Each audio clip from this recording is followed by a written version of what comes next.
A lot of people make it seem like you don't have to keep the laws of the Bible. Let's see what the scriptures say. Why do you call me master, master, and do not what I say? Words of Yahushua HaMashiach, who the world incorrectly knows as. But when a righteous person turns away from his righteousness and commits iniquity, so basically a person who's been doing the right thing, now backsliding, going back into their lifestyle of sin. Hear this out. But when a righteous person turns away from his righteousness and commits iniquity, and does according to all the abominations that the wicked man does, shall he live?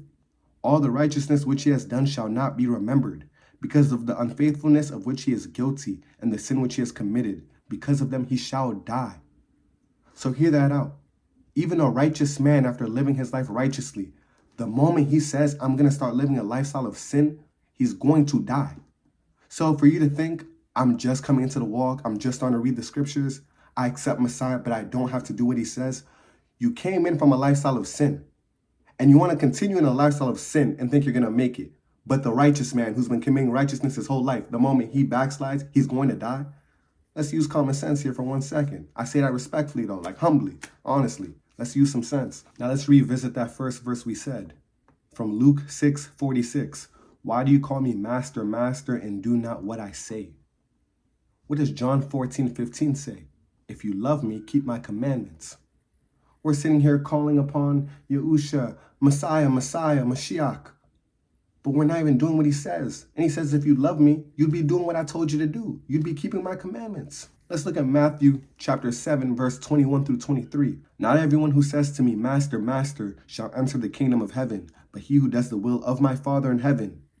Many will say to me in that day, Master, Master, have we not prophesied in your name, cast out demons in your name, and done many wonders in your name? And then I will declare to them, I never knew you. Depart from me, you who practice lawlessness.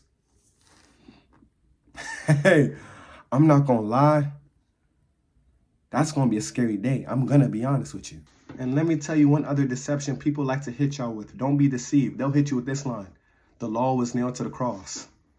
Oh, no, that's Old Testament. That's the older writings. We don't got to do that no more. That's for the Israelites. That's for the Jews. That's not for us. Let me tell you what our Messiah actually said.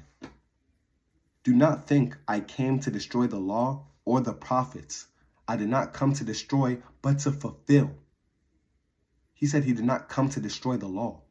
It's not going anywhere. There's even another verse in scripture too where he speaks. He literally says, until heaven and earth pass away, not one jot or one tittle will by any means pass from the law until all is fulfilled. That's scripture. You can go find that verse online. Now we might be thinking that applies to the people who he was talking to before he died. Okay, let's see what the book of Revelation has to say though.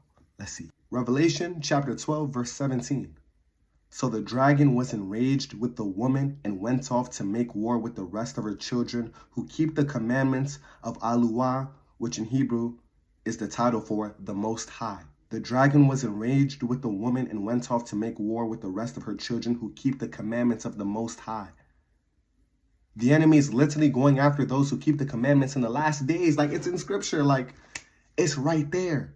It's time for us to get right as a people. It's time for us to sharpen up. Yahuwah is about to make that call real soon. Yahuwah is going to send his son down to the earth. Not to mention Yahuwah is also going to gather those who he scattered across the whole world. Hey, that time is coming, man. That time is coming, man. Shalom. Hope y'all understand what I was saying today. If you guys have any questions, drop them in the comments. Maybe I can respond to them. I might not respond to all of them. I'm going to be honest. But if you guys have anything, let me know. Shalom.